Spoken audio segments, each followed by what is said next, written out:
Imbas cuaca ekstrim terhadap banjir di Jakarta, kita bahas bersama dengan staf sus Gubernur DKI Jakarta bidang pembangunan dan tata kota Nirwono Yoga, serta ada Ketua Tim Prediksi dan Peringatan Dini Cuaca BMKG Miming Saifuddin. Selamat malam Mas Yoga, Pak Miming. Selamat Selamat malam. malam Mas Ari, selamat malam Pak Terima Mimin. kasih. Saya yang pertama ingin Selamat ke malam, Mas Pak. Yoga. Mas Yoga, dengan ratusan RT terendam banjir dalam 2 hari terakhir.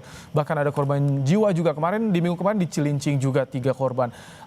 Ini telat tidak Mas Yoga, Pemprov DKI Jakarta memitigasi dampak cuaca ekstrim ini Mas Yoga? Ya, secara umum memang sudah dilakukan antisipasi ya. Di luar tentu fakta bahwa cuaca ekstrim dalam beberapa hari ini melanda Jakarta dan juga Bodetabek sebenarnya secara keseluruhan ya. Nanti Pak Mimin bisa menjelaskan curah hujannya. Yang pertama perlu digarisbawahi adalah antisipasi dan mitigasi sudah disiapkan sejak bulan Desember sebenarnya. Dengan pertimbangan tentu pada kondisi-kondisi yang sudah didata sebelumnya dalam kondisi tentunya normal ya. Artinya dengan cuaca ekstrim perlu ada perlakuan khusus tentunya. Ini yang pertama. Kemudian yang kedua, sampai dengan hari ini beberapa wilayah memang masih tergenang ya. Dari pagi misalnya kami berkunjung ke Kali Cakung Lama ya, daerah utara. Kemudian ke Cengkareng Drain ya, daerah Jakarta Barat. Masih banyak beberapa titik yang belum bisa berkurang banjirnya karena ada beberapa faktor. Misalnya kalau di daerah wilayah Jakarta Barat misalnya ada 3 sungai, Pesanggerahan, Angke, dan Cengkareng Drain itu sampai dengan sore pukul 5 sore ya, waktu kita di lapangan, kondisi sungai masih bisa dikatakan tinggi sehingga belum surut secara ideal. Ini yang mengakibatkan tidak bisa dilakukan pemompaan secara maksimal. Tidak dilakukan ya, normalisasi jauh-jauh hari Pak Yoga? Ya. Tidak dilakukan normalisasi Ya, Mas, jauh-jauh hari soal aliran sungai, kemudian juga drainase di Jakarta dipulihkan sebelum memasuki musim penghujan? Ya, sejak tahun lalu ya, sejak tahun lalu sudah mulai lakukan normalisasi beberapa kali ya, dan kemudian tentu dalam waktu singkat tidak mungkin selesai, tetapi sudah diprogramkan sampai dengan 2027 bahkan beberapa kali akan dinormalisasi. Yang dalam progres tentu yang bisa diinformasikan Kali Ciliwung misalnya ya, dari 33 itu tinggal 17 kilo ya yang sedang dalam proses pembahasan lahan untuk dinormalisasi. Tadi pagi Kali Cakung Lama ya yang dalam tinjauan ke lapangan juga akan dinormalisasi. Sementara 3 sungai ya, Pesanggerahan, Angke, dan Sunter yang sejak zaman Pak Wasibowo juga menjadi program normalisasi sedang dalam proses pembebasan lahan. Ini beberapa upaya untuk terutama penanganan banjir kiriman ya Mas Baim ya. Karena untuk beberapa lokasi yang daerahnya tergenang lebih kepada banjir lokal yang kaitannya lebih kepada drainase. Ini kira-kira itu. Upaya sudah dilakukan, tapi seberapa parah sebetulnya Pak Miming soal cuaca ekstrim yang terjadi dalam beberapa hari terakhir ini? Apa ini masuk siklus tahunan? Ya, kalau bicara terkait dengan kondisi saat ini, ada yang perlu kita pahami bahwa untuk bulan Januari Februari ini sebenarnya kita sudah memasuki ya, sejak awal Januari, pertengahan Januari itu sudah memasuki periode puncak musim hujan. Terutama kalau kita bicara wilayah Jabodetabek. Artinya secara keseluruhan wilayah Jawa bagian barat termasuk Banten, Jabodetabek itu berada saat ini pada posisi puncak musim hujan. Sehingga paling tidak sampai awal Februari nanti kondisi tersebut masih berlangsung. Artinya kita itu di periode puncak musim hujan. Sehingga apa yang terjadi? Kemudian kondisi saat ini kan kita berada pada fase dipengaruhi oleh kondisi global di mana ada La Nina lemah yang notabene ini secara umum bisa berkontribusi terhadap peningkatan curah hujan ya di sebagian wilayah Indonesia. Kemudian dalam beberapa 2 minggu terakhir ini kita dipengaruhi oleh dinamika atmosfer yang cukup signifikan juga, yaitu peningkatan monsun di mana aliran massa udara dari utara ke selatan ini menjadi cukup signifikan, membawa uap air yang signifikan menimbulkan curah hujan yang sangat tinggi di wilayah Jawa Barat. Nah, sehingga di Jawa Barat dan Jabodetabek. Kemudian sehingga apa yang terjadi di 2 hari bahkan 3 hari terakhir, ini kondisi curah hujan mencapai ekstrim itu terjadi di wilayah Jakarta terutama ya. Kami mencatat bahwa untuk kondisi yang kemarin, periode hujan tanggal 22 hingga tadi pagi, ini terukur sampai 189 di wilayah Muara Angke. Dan secara umum di sepekan terakhir, ini kondisi curah hujan itu justru ada di wilayah Jakarta, konsentrasi tingginya. Kalau di wilayah selatan justru dia tidak terlalu tinggi curah hujannya. Oke. Bahkan kami memonitor di tanggal 17 kemarin ini lebih tinggi lagi sampai 267 Hmm. milimeter Ini ukurannya seperti itu. sebetulnya potensi cuaca buruk di awal Januari sudah diprediksi disampaikan oleh BMKG di akhir tahun 2025. Jadi upaya ke depan seperti apa? Ini penanganan warga terdampak, Mas Yoga, dan juga ke depan soal Ya. bagaimana RTH juga dulu Anda sempat menyinggung soal RTH Jakarta. Ya, betul. Ya, jadi saya membagi menjadi tiga ya. Menjadi tiga itu dalam arti proses untuk mitigasi jangka pendek, jangka menengah, dan jangka panjang ya.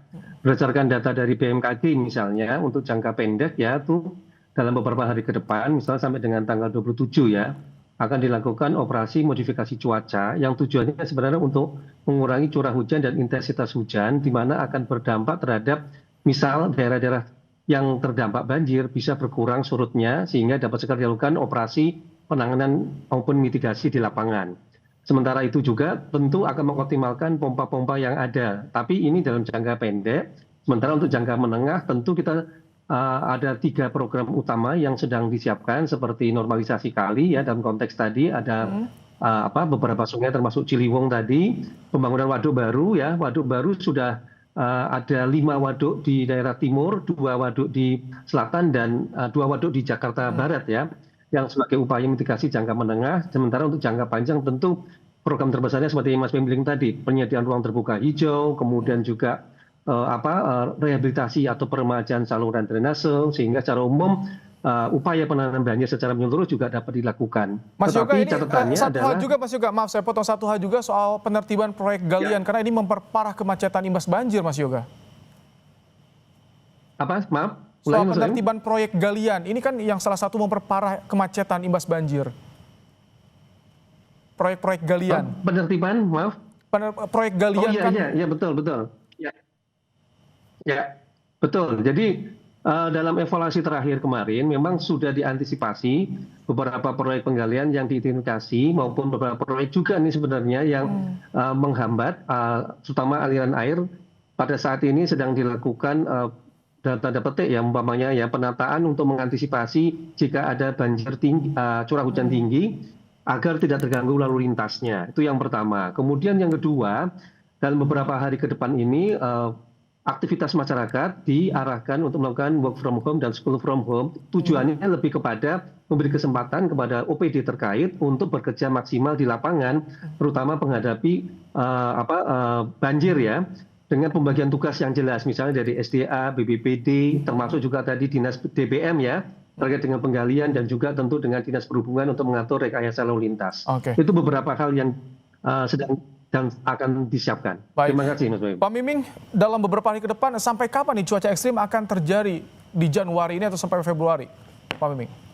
Baik, kalau bicara terkait dengan jangka pendek, sebenarnya seperti yang tadi disampaikan di periode hingga akhir Januari ini tetap harus waspada ya, paling tidak dalam jangka pendek sepekan ke depan, karena kami memonitor untuk wilayah DKI Jakarta sendiri, karena kan selama ini di beberapa terakhir ini justru konsentrasi hujan itu lebih banyak di wilayah Jakarta ya dibandingkan dengan wilayah Bogor, sehingga hujan lokal yang sangat tinggi itu cukup sangat signifikan gitu ya. Nah, kondisi ini masih agak berkurang nih di 2 hari ke depan gitu ya. Tetapi eskalasi sekitar tanggal 27 28 ini ada eskalasi lagi peningkatan curah hujan khususnya di wilayah DKI Jakarta, kemudian didukung di wilayah selatan juga terutama di wilayah Bogor, ini yang harus diwaspadai. Nah, kemudian kalau dalam jangka panjang tentunya kondisi cuaca ekstrim ini masih bisa terjadi hingga periode April. Karena setelah puncak musim hujan, kita nanti akan memasuki periode pancaroba gitu ya. Nah, justru curah hujan ekstrim itu juga masih sering terjadi di periode-periode pancaroba. Meskipun karakteristik hujannya tidak seperti sekarang gitu ya, seharian hujan. Kalau di periode pancaroba nanti hujannya sebentar tetapi deras sekali. Nah, seperti itu. Jadi kalau kita bicara sampai kapan cuaca ekstrim, paling tidak sampai bulan Maret, bulan April ini kondisi ini masih bisa terjadi curah hujan tinggi seperti itu. Baik, Mas Yoga, mungkin ini soal kompensasi bagi warga terdampak bagaimana? Banyak yang kemacetan terkena dampaknya berjam-jam, rumah sampai terendam. Ada seperti apa dari Pemprov, Mas Yoga?